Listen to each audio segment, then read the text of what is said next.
So let's talk about the Pluto return. So one of the most successful disinformation campaigns in modern American electoral history occurred in the weeks prior to the 2020 presidential election. On October 14, 2020, less than 3 weeks before Americans were set to vote, the nation's oldest newspaper, the New York Post, began publishing a series of reports about the business dealings of the Democratic frontrunner Joe Biden and his son, Hunter, in countries in which Biden, as vice president, wielded considerable influence, including Ukraine and China, and would again if elected to president. So the backlash against this reporting was immediate and intense, leading to suppression of the story by U.S. corporate media outlets and censorship of the story by leading Silicon Valley monopolies. The disinformation campaign against this reporting was led by the CIA, all but official spokesman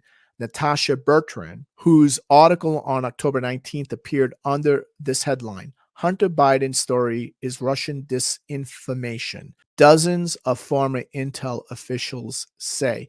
And by the way, Natasha Bertrand is now with CNN. These former intel officials did not actually say that the Hunter Biden story is Russian disinfo. Indeed, they stressed in their letter the opposite, namely that they had no evidence to suggest the emails were falsified or that Russia had anything to do with them, but instead they had merely intuited this suspicion based on their experience. So the media was overwhelmingly desperate to ensure Trump's defeat, had no time for facts or annoying details such as what these former officials actually said or whether it was in fact true. They had an election mandate, and as a result, these emails were designated as Russian disinformation, meaning that they were fake and that the Russians manufactured them because an article of faith among the U.S.'s despised class of media employees at CNN, NBC News, PBS, Huffington Post, The Intercept, and a whole bunch of others began to completely ignore the substance of the reporting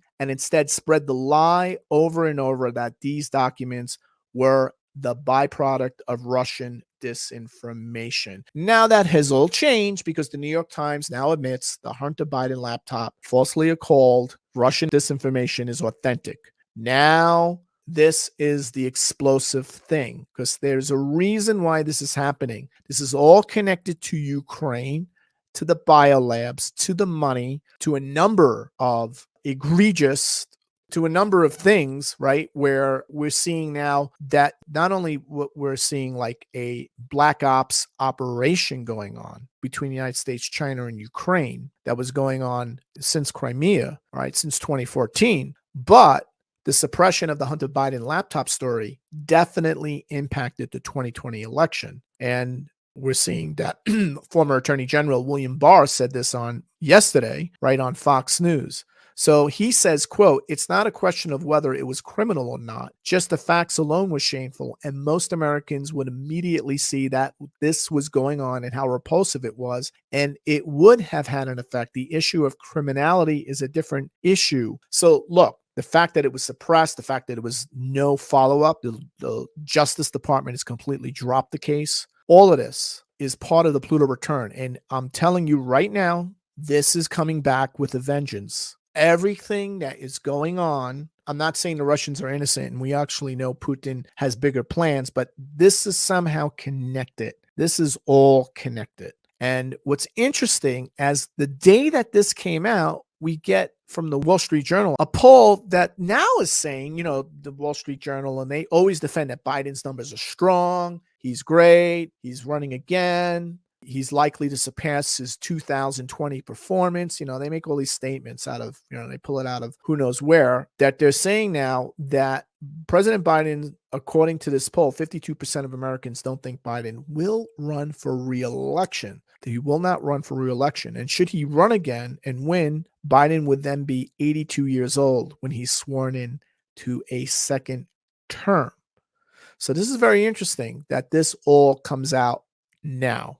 Very, very interesting. And there's a lot more to say, but what we're going to see is some journalist and some attorney, somebody at very high levels of government and high levels, people who are doing real journalism, are going to connect all the dots, and it's all going to get out there. So that's why I believe right now there is this discussion at putting out plausible deniability. Like, if we're just saying that, there's tremendous ambivalence in reelecting Biden. So what I believe is that they may not want Biden to stay in office, especially if things go from bad to worse with Ukraine, especially now that he is indirectly connected. Actually, he's very directly connected to his son. The full presentation of this webinar is available in the Global Transformation Astrology membership at gta.williamstickevers.com.